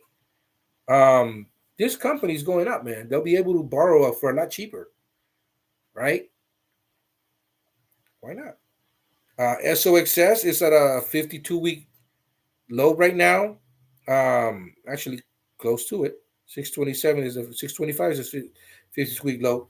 But this is a way that you protect yourself, right? This is semiconductor bear leveraged to the 3x ETF, so to speak, right? So basically, it's inverted to Nvda, AMD, and SMCI, and so whenever those guys lose money, these guys make money. Right now, it's a 52-week low. This is kind of when you start nibbling and say, let me start a position here by 10, 20 shares in case the company or the stock market, the semiconductors take a hit, guess what's going to happen? They can't go up forever. They're going to have to breathe. They're going to have to take profit. They're going to take a hit, right? This is when this is going to go up, and you make money on the other right way around, right? And guess what? You take this money that you make with here, and if semiconductors went down 10-15%, you do cash secure puts with that money. That's how you play the game, and you're always on both sides of the ball, right? Um, you are not at the mercy of the market either way. You're making the market your bitch, and that's exactly what you're doing. That's what I'm trying to communicate. All right. Tom Kaufman is saying, don't like 0 day till expiry. I disagree with Uncle Bruce latest video about doing it. Gotta keep looking at the computer every time. Very well said, Savage. Yeah, so that's exactly it. I don't know if you guys know about Uncle Bruce, Stock Markets with Bruce. He's actually one of my mentors. He likes 0 day till expiry contracts, and he's kind of one of the guys that really teaches covered calls and cash secure puts, and he said like 0 day till expiries. I completely against that, because like I said, when I started this channel, I had to be honest with myself, and I didn't want to do any rich quick schemes, and I didn't want to like oversell, and I didn't want to give people unreasonable expectations, right? Like I could make so much money, like all I had to do. Well, let me rephrase that. I could have way more viewers. All I had to do was just say yes to commercials, right? And I have enough people to where I could profit by having commercials play when I'm live. And I could also sell some courses and say, guys, I'm going to teach you how to make so much money in millions, which in fact I can, and that's the goal, right? And then it just kind of like sell myself like as this guru, and like I could be like, look at my portfolio. I went from like having $1,000 to having over $1.5 million and blah blah blah, and like I can do this, you can do this, like I can teach you, I'm gonna coach you, for like $200 an hour. Here's my phone. But that's not me. I've been very blessed, very, very blessed. And I think that this is kind of my way to give back. As well as like, I figured, look, when people make a lot of money, when people make some really good trades, they're going to be happy, right? And when I feel like I'm going to go in and do the super chat at some point, when I feel comfortable doing that, because I get enough people saying, hey, you should do a super chat, or blah, blah, blah, blah, because, we'd like to donate or whatever. I'll be like, you know what? I do spend a lot of time doing this. It would be cool to get like, like some nice little stickers back there. It would be cool to have like maybe like, a better camera and like a better laptop or whatever. But, it's all relative, man. Like I just enjoy coming here and talking about my experience trading. And with like-minded individuals, and we look at the same stocks. I have the Savage 20. People are trading the same stocks as well, and then we're trying to maximize on what the stock is telling us, right? Like we're not trying to time the market. I tell you guys, don't try to time the market. And I'm not giving you like financial advice here. I'm just basically giving you information and saying, dude, the market already, the stock already ran 15-20%. Why are you gonna buy it? It's at a 20% premium today because people just went and bought it, and it's up 20%.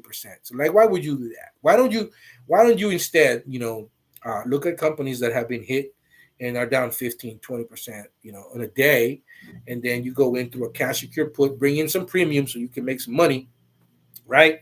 And get paid that way, so that you get paid to buy a stock you want anyways, right?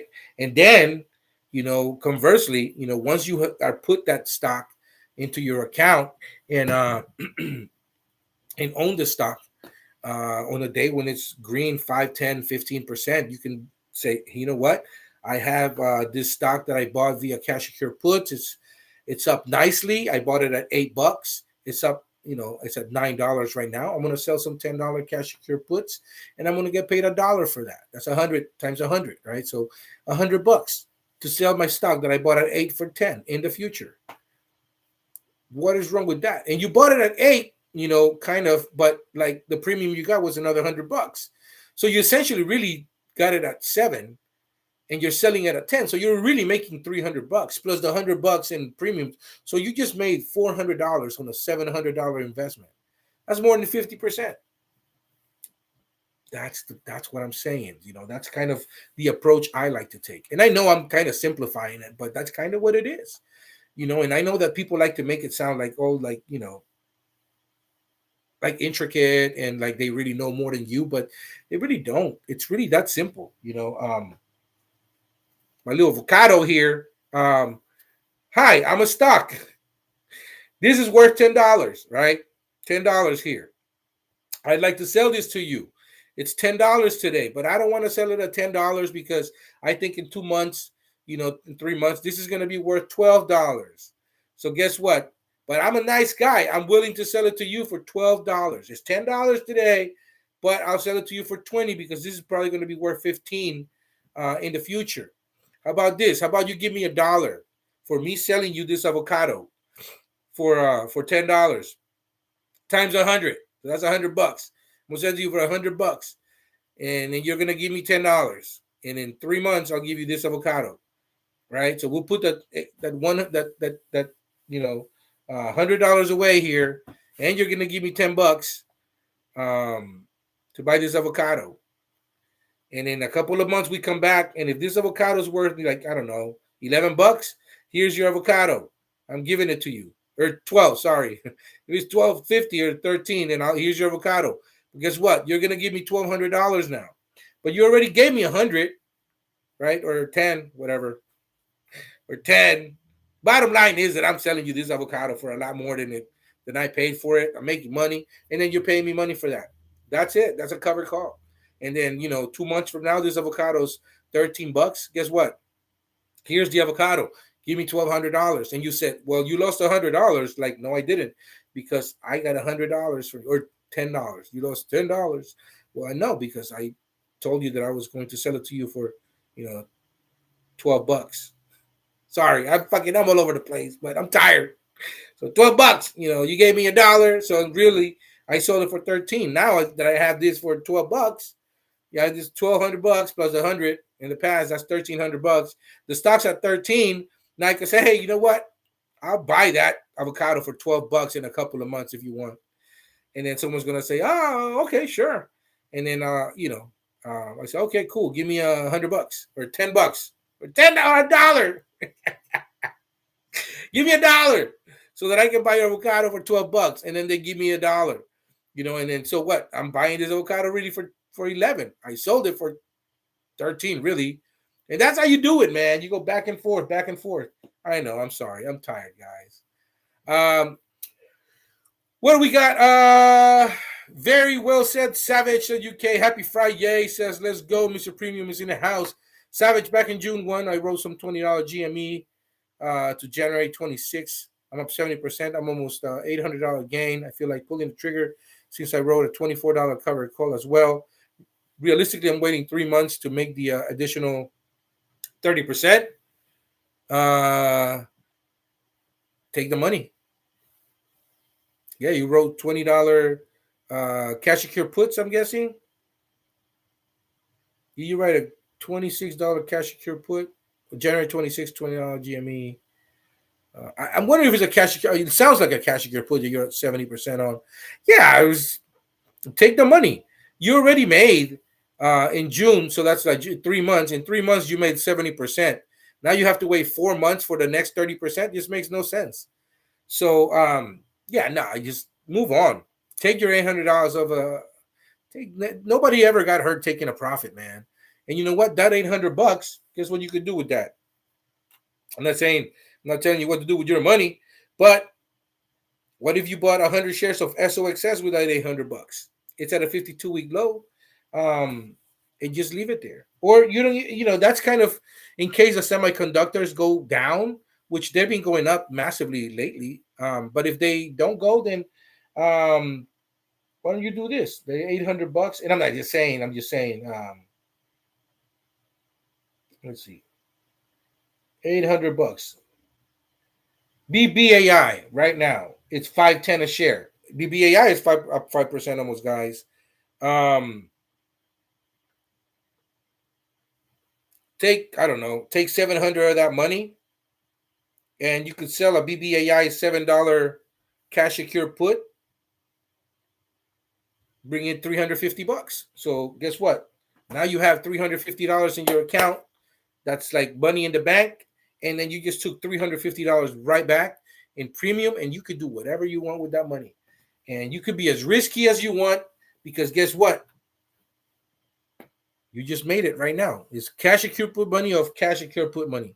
And in in a year and a half, or less than, you're gonna get back your $700. But guess what? It's you already got 350 bucks today. So with those 350 bucks, you could be as cavalier as you want, and you can buy 100 shares of Smart Rent, 100 shares of QSI, and 100 shares of Nano Dimension and NDM. You just bought 300 shares of different stocks. So you diversified your portfolio, right? Out of free money.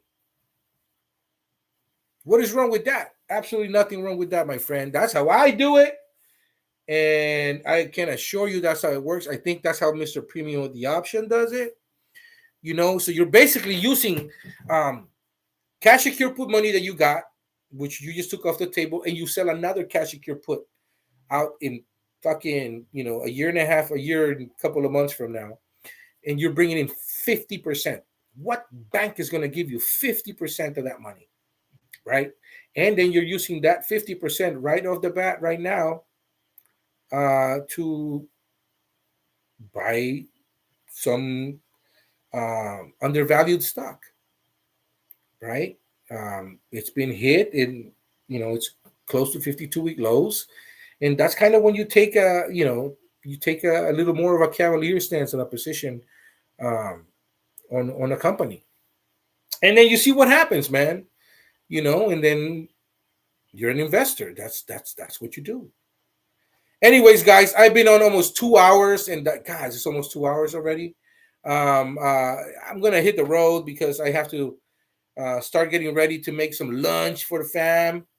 And I got to take a shower, shave a bit.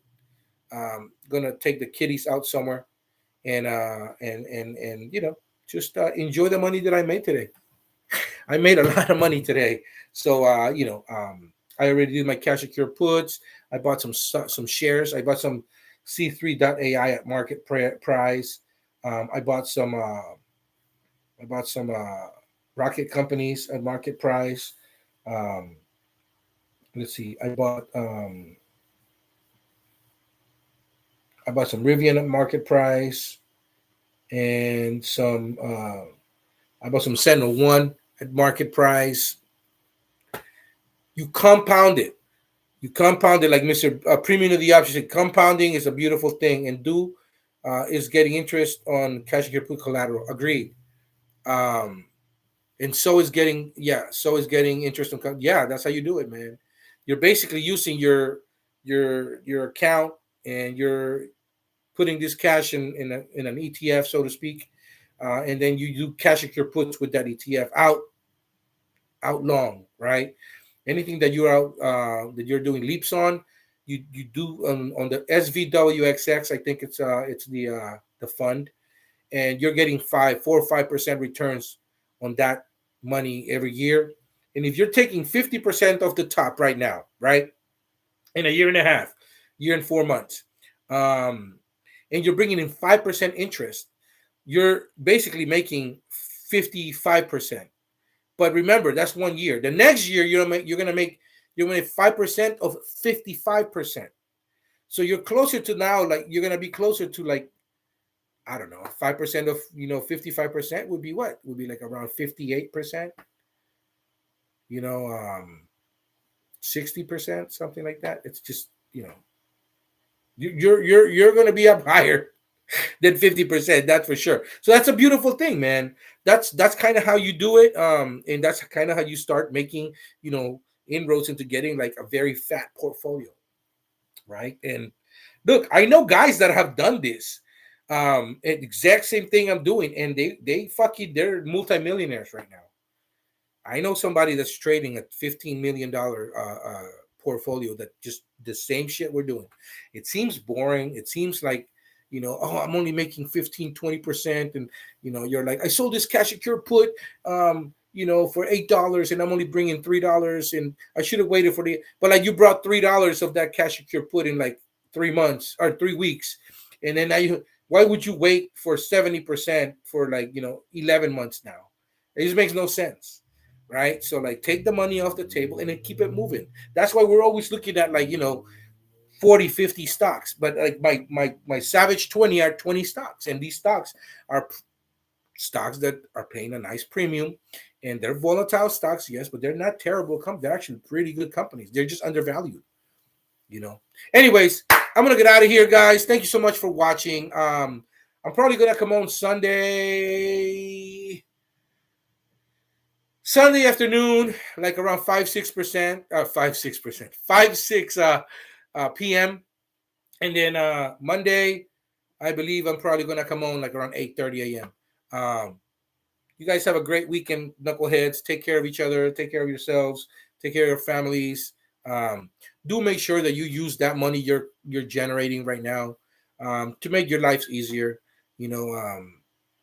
Take your significant other out to dinner, to a nice, wonderful dinner, and say, guess what, man? I just, I'm trading my stocks and I'm making a little money, and I felt like this would be cool because I'm making it real. Pay down your debt. Pay for like the light bill, the phone bill, the internet bill. Pay for your mortgage, your rent. Make it real, so that it makes a difference. And that way, when we do enter a red, market, you have something to show for. You're just not going to look at your portfolio red and just get angry at the fact that it's red, and you'll be like, dude, at least I fucking paid my mortgage a couple of times last year with this money, and I was able to buy like a new refrigerator. I bought some shoes. I paid like for some bills. I paid my car note. I paid for the phone bills. I'm good. You're good. You're not angry at the fact that the portfolio is red because you're already making it work for you. Anyways, thank you so much, guys. Appreciate you. Jude K, thank you for watching. Thanks, Savage. See you Sunday. And on Wednesday, I'm flying to Spain, bro. Juan, you're going to have a wonderful time, buddy. For sure. Mr. Premium, thank you for watching.